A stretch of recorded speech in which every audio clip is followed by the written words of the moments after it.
धनशक्तीचा वापर या ठिकाणी होणार का आणि तुम्ही त्याकडे कसं पाहता? मी सांगतो ना, त्याला बळी पडणार काय? तुम्ही सांगतो ना, धनशक्ती हेच खरंच आपल्याला दुर्बळ बनवत आहे.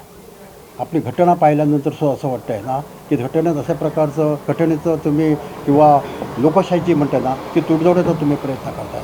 आता आमच्या वाड्यामध्ये माझ्या आता कानावर आलं एकेका मतासाठी 10-10, 20-20 हजार रुपये देण्याची तयारी झालेली आहे. आलेत पैसे कुठून? काय करायचं मला सांगा मग. कशी काय निवडणूक लढवायची आपण?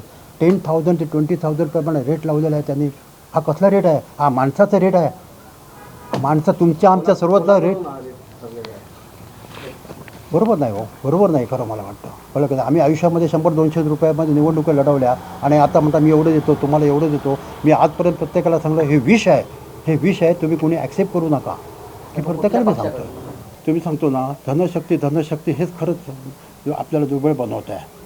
आपली घटना पाहिल्यानंतर असं वाटतं आहे ना की घटनेत अशा प्रकारचं घटनेचं तुम्ही किंवा लोकशाहीची म्हणते ना की तुडजोडीचा तुम्ही प्रयत्न करताय.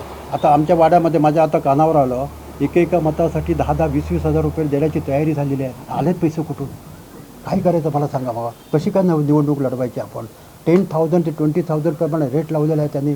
हा कसला रेट आहे? हा माणसाचा रेट आहे. माणसं तुमच्या आमच्या सर्वचा रेट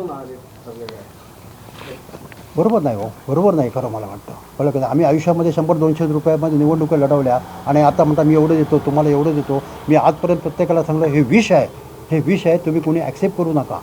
हे प्रत्येकाला मी सांगतो.